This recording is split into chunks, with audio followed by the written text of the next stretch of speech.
नगे च सुरेन्द्रे च कौशिके पाद संस्पृशि निर्विशेष मनस्काय श्री वीरस्वामिने नमः। भगवती सूत्र में कहा गया है, से किम तम जोग पड़ी संलीनया, जोग पड़ी संलीनया तिविहा पन्नत्ता तंजहा मन जोग पड़ी संलीनया वही जोग पड़ी संलीनया काय जोग पड़ी संलीनया।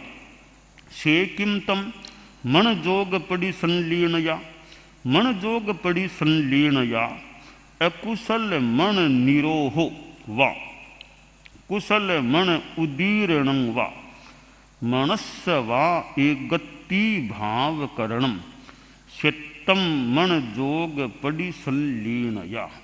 प्रति संलीनता के प्रकारों में एक प्रकार है योग प्रति संलीनता। योगों में संयम,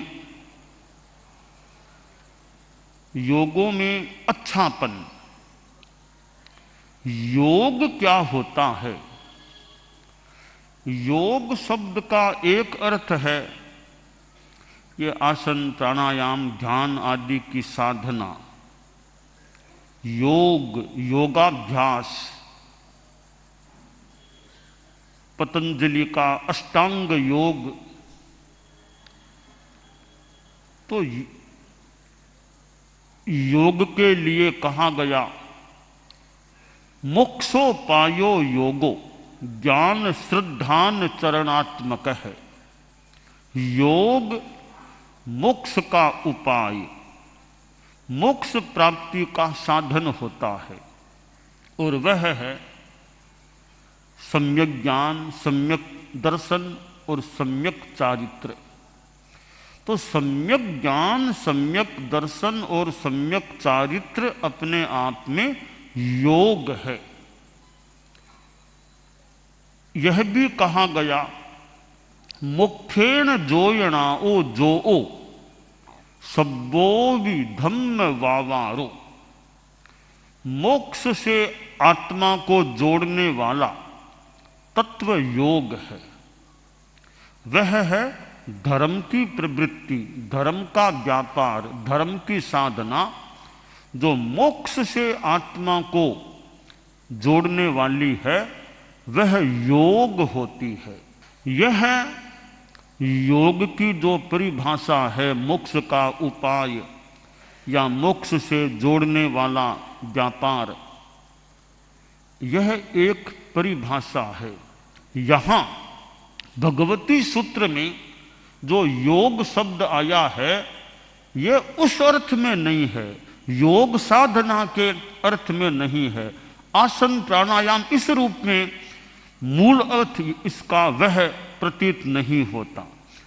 यहाँ योग का अर्थ हमारा तात्विक संदर्भ से जुड़ा हुआ है। जैसे 25 बोल में 8वां बोल योग 15 है। मन के 4, वचन के 4 योग, काय के 7, मनोयोग, वचन योग, काय योग। यहाँ जो योग शब्द आया है भगवती सूत्र में, उस योग से तात्पर्य है काय वांग मनो व्यापारो योग है। शरीर की प्रवृत्ति, वाणी की प्रवृत्ति और मन की प्रवृत्ति, यह योग है। यहाँ यह अर्थ मोटा मोटी प्रतीत हो रहा है। अब आगे प्रश्न जो यह किया गया मूल कि योग प्रति संलीनता कितने प्रकार की बताई गई है, तो उत्तर दिया गया कि योग प्रति संलीनता 3 प्रकार की है। मनोयोग प्रति संलीनता, वाग योग प्रति संलीनता, काय योग प्रति संलीनता। ये 3 प्रकार योग प्रति संलीनता के हैं। आगे प्रश्न किया गया कि मनोयोग प्रति संलीनता क्या होती है, मनोयोग की प्रति संलीनता कैसे होती है, क्या होती है। तो प्रति संलीनता तो एक संयम या अच्छे रूप में स्थापित करना। तो मनोयोग के संदर्भ में 3 बातें बताई गई हैं कि मनोयोग प्रति संलीनता का पहला चरण है अकुशल मन निरोहोवा। हमारे मन में अकुशल प्रवृत्ति न हो। अकुशल यानी खराब, अशुभ, गलत। अकुशल मनोनिरोध, अकुशल मन का निरोध करना, रोकना। मन का कार्य है स्मृति करना, चिंतन करना, कल्पना करना। तो स्मृति भी हमें हो जाती है। कई बार हम विचार विमर्श चिंतन भी करते हैं और भविष्य की कल्पनाएं भी करते हैं। कोई भी कल्पना मन में आ जाती है तो ठीक है, स्मृति, चिंतन, कल्पना ये मन में उठते हैं, पर बात या शर्त एक है, अकुशल न हो, अशुभ न हो, अशुभ स्मृति न करे। उसने मेरे साथ ऐसा किया, अब मैं भी बदला लूंगा, मौका आ गया अब मैं बदला लूंगा। यह द्वेष की भावना आ गई, स्मृति के साथ द्वेष जुड़ गया तो यह अकुशल मन हो गया। चिंतन करना है, उसमें भी कि मैं सत्ता में आ गया हूं, अब जो जो मेरे विरोधी रहे हैं अब उनको सबक सिखाना, उनके साथ प्रतिशोध बदला लेना है। ऐसा चिंतन करना भी अकुशल मन हो गया। और कल्पना भी अकुशल हो जाए, गलत कल्पनाएं कर ले, गलत काम करने की योजना बना ले, अकुशल मन हो गया। मनोयोग प्रति संलीनता का एक आयाम है अकुशल मन का निरोध रखना। अकुशल, अमंगल, अशुभ, बुरी कल्पना, बुरी स्मृतियां, बुरे विचार वो मन में न आए। बस ये बुरा चिंतन नहीं, बुरी स्मृति नहीं, बुरी कल्पना नहीं, यह मनोयोग प्रति संलीनता का एक चरण हो गया, एक आयाम हो गया, अकुशल मन निरोध। दूसरा आयाम है कुशल मन उदीरणं वा, कि अकुशल तो नहीं करना, अब कुशल करो, अच्छा चिंतन करो, अच्छी स्मृति करो, अच्छी कल्पना करो, अच्छा सोचो, अच्छा चिंतन मनन करो। दूसरों का कैसे कल्याण हो, मेरे संगठन का कैसे उत्थान हो अच्छे रूप में, मैं कैसे अच्छी सेवा कर सकूं, मेरे द्वारा किसी को कष्ट न हो जाए, मैं अच्छे अवसरों का अच्छा लाभ उठाने का प्रयास करूं। ये अच्छे विचार, शुभ चिंतन, शुभ कल्पना करने का प्रयास करना, ऐसी कल्पनाएं लाना, चिंतन स्मृतियां लाना, यह कुशल मन उदीरण हो गया, शुभ मन का प्रयोग का उदीरण हो गया। यह भी मनोयोग प्रति संलीनता का एक अगला चरण है, दूसरा आयाम है।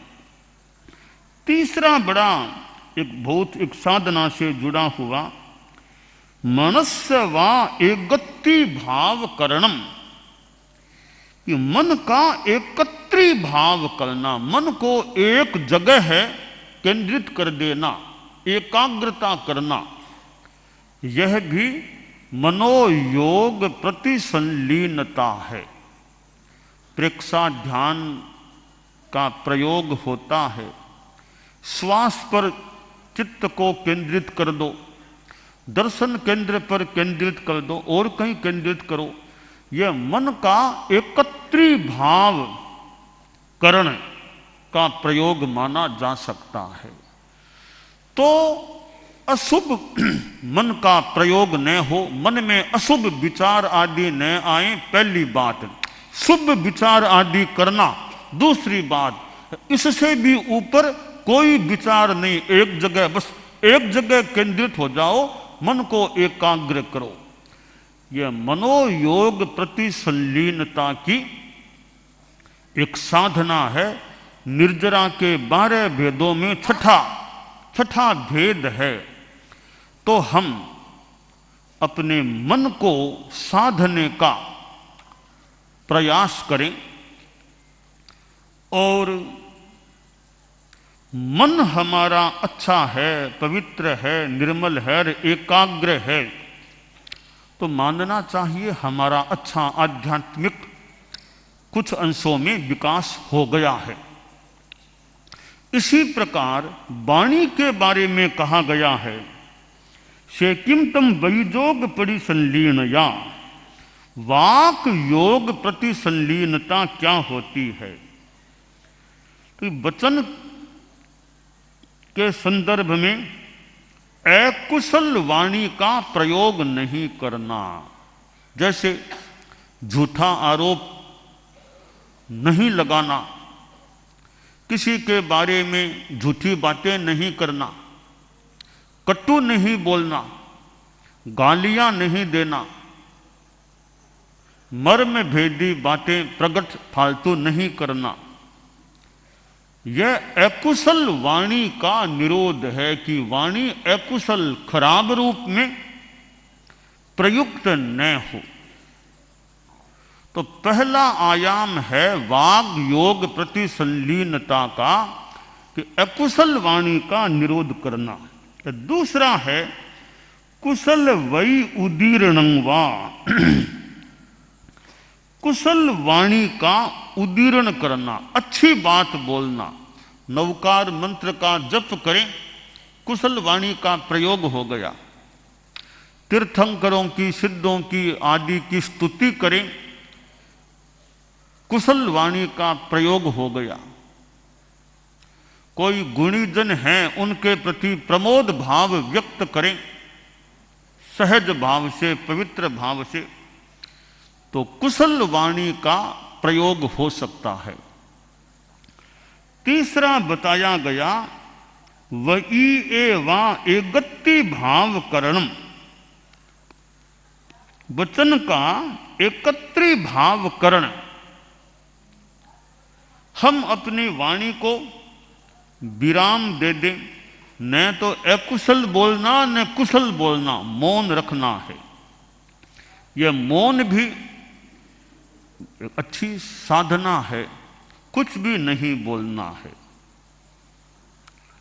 तो 2 घंटा 1 घंटा मौन कर लिया, यह एक मौन का अभ्यास है। जरूरत नहीं है मौन बैठे रहो, बोलना नहीं है। तो यह एक जो वाणी का एकत्रि भाव करण, हालांकि आगम का पाठ तो वही एवा एकत्रि भाव करणम यह है। इसकी व्याख्या क्या की गई है यह बताना अभी कठिन है, परंतु एक हम शिक्षा के रूप में एकत्रि भाव को समझते हुए कि वाणी को एक जगह रख दिया, यानी हम मौन का अभ्यास करें या कोई जप आदि में एक जगह वाणी पर केंद्रित हो जाएं, जो भी इसका यथार्थ अर्थ हो वो हो सकता है। आगम का पाठ इतना ही है, वही एवा एकत्रि भाव करणम, वचन को एकत्रि भाव करण में ले जाना।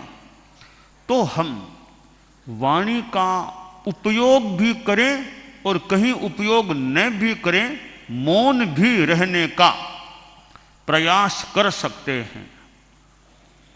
अब यों वाणी के संदर्भ में अनेक बातें होती हैं।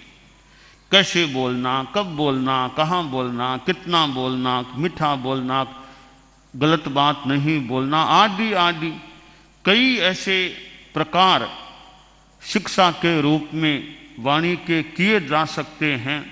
तो संक्षेप में 4 ही हो जाए कि मित भाषिता, यथार्थ भाषिता, मधुर भाषिता और सुविचारित भाषिता, परीक्षित भाषिता। इन 4 चीजों में वाणी की बहुत सी बातें, वाणी के गुणों की बातें आ सकती है। अकुशल का निरोध, कुशल का उदीरण, और नहीं बोलना है तो मौन का भी वो अभ्यास हो सकता है। तो हमारे व्यवहार कौशल की दृष्टि से हम इस भगवती के इस चीज को काम में लें। अकुशल वाणी का प्रयोग नहीं करना, कुशल वाणी का प्रयोग मौके पर करना, और कभी वाणी का एकत्री भावकरण भी कर लेना। एक आदमी बोलता है, बोलते बोलते ऐसे शब्दों का, ऐसे छोटे हल्के शब्दों का प्रयोग करता है कि व्यक्तित्व के इस प्रकार का आदमी है। वो एक प्रज्ञा, जो जन्म से अंधा था, वैसे सूरदास जी कह दो, कुछ भी कह दो, व्यवहार की भाषा में मूलतः अंधा था, जन्म से अंधा था। तो वो अपने घर के बाहर पाटे पर बैठा था। थोड़ी उम्र भी आ गई थी, था जन्मांध। गली में वो घर के बाहर पट्टे पर बैठा था। तो कोई लोग आ रहे थे, जा रहे थे। एक कोई आदमी आया, बोला, आंधिया बाबा राम राम, आंधिया बाबा राम राम। तो वह जो जन्मांध आदमी था, हाँ दरोगा भाई राम राम, दरोगा भाई राम राम, राम राम। थोड़ी देर बाद एक और आदमी उधर से निकला, बोला, सूरदास जी महाराज राम राम, सूरदास जी महाराज राम राम। तो वह जन्मांध बोला, हाँ ठाकुर साहब राम राम, ठाकुर साहब राम राम। तो घर में कोई उसका भतीजा कोई बैठा था। पूछा, बाबा कुछ दिखाई देता है क्या आपको? कुछ थोड़ा दिखता है क्या? बेटा मुझे तो कुछ नहीं दिखता, जन्म से ऐसा ही हूं। तो आपने पहचान कैसे कर ली कि वो कौन है और वो कौन है? उसको तो आपने दरोगाकार, इनको ठाकुर साहब का यह पता कैसे चला? तो वह बाबा जो जन्मांध था बोला, दिया फुट्या है, हिया को नहीं फुट्या। दिया फुटे, हिया को नहीं फुट्या। कि वाणी से पहचान हो गई। पहले जो आदमी आया उसने भाषा क्या बोली? आंधिया बाबा आंधिया। उसकी वाणी में इतनी गरिमा नहीं थी। तो मैंने जान लिया कि दरोगा तस्कर का आदमी है, मैंने दरोगा कह दिया। बाद में जो आए कितनी बढ़िया, सूरदास जी महाराज राम राम। तब लगा कोई अच्छे घराने का आदमी है, ये ठाकुर साहब होने चाहिए। तो वाणी बोला की लाधा, बोला की लाधा, वाणी से थोड़ी पहचान हो जाती है किस स्तर का यह आदमी होना चाहिए। तो हमें यह भगवती सूत्र में बड़ा सुंदर निर्देश है, अकुशल वाणी का निरोध, कुशल वाणी का प्रयोग और वचन का एकत्री भाव करण। यह हमारे व्यक्तित्व की दृष्टि से, व्यवहार कौशल की दृष्टि से, बातचीत की दृष्टि से, भाषण की दृष्टि से एक महत्वपूर्ण दिशा निर्देशक सूत्र है। चाहे भाषण देना हो, चाहे बातचीत करना हो, कि अकुशल वाणी का प्रयोग मत करो, करो तो कुशल वाणी का प्रयोग करो, और कहीं वाणी का एकत्री भावकरण भी कर लो। तो ये भगवती सूत्र में हमें अच्छे संदेश जो साधना के हैं और हमारे व्यावहारिक जीवन की दृष्टि से भी ये बड़े उपयोगी सिद्ध हो सकते हैं। एकाग्रता, तन्मयता, अपने आप को मंगलमय अनुभव करते हुए नमो अरहंताणम, नमो सिद्धाणम, नमो आयरियाणम, नमो उवज्झायाणम, नमो लोए सब्बसाहूणम। एसो पंच नमोक्कारो सब्ब पावपणासनो मंगलाणं च सब्बेसिं पढ़मं हवइ मंगलम। चत्तारि मंगलम, अरहंता मंगलम, सिद्धा मंगलम, साहू मंगलम, केवलिपन्नतो धम्मो मंगलम। चत्तारि लोगुत्तमा, अरहंता लोगुत्तमा, सिद्धा लोगुत्तमा, साहू लोगुत्तमा, केवलिपन्नतो धम्मो लोगुत्तमो। चत्तारि शरणं पवज्जामि, अरहन्ते शरणं पवज्जामि, सिद्धे शरणं पवज्जामि, साहू शरणं पवज्जामि, केवलिपन्नत्तं धम्मं शरणं पवज्जामि। धम्मो मंगलमुक्किट्ठम् अहिंसा संजमो तवो देवावितं नमंसन्ति जस्य धम्मे सयामणो। च इत्ता भारहं वासं चक्रवट्टी महिद्धियो सन्ति सन्ति करे लोए पत्तो गइमणुत्तरम्। देव दानव गंधर्वा जख रक्षस किन्नरा बंभयारिं नमंसन्ति दुक्करं जे करन्ति तम्। मंगलम भगवान वीरो मंगलम गौतमो गणी मंगलम स्थूलभद्राद्यः जैन धर्मोस्तु मंगलम। मंगलम मतिमान भिक्षुः मंगलम भारमल्लकः मंगलम रायचंद्राद्या मंगलम तुलसी गुरुः महाप्रज्ञोस्तु मंगलम। तेरा पंथोस्तु मंगलम। विघ्न हरण मंगल करण स्वामी भिक्षुनो नाम। गुण ओळख समरण किया सर अचिंत्या काम। विघ्न हरण मंगल करण स्वामी भिक्षुनो नाम। गुण ओळख समरण किया सर अचिंत्या काम। विघ्न हरण मंगल करण स्वामी भिक्षुनो नाम। गुण ओळख समरण किया सर अचिंत्या काम। सर अचिंत्या काम। सर अचिंत्या काम। एक दिवसीय त्याग आज आज के लिए धारणानुसार त्याग है।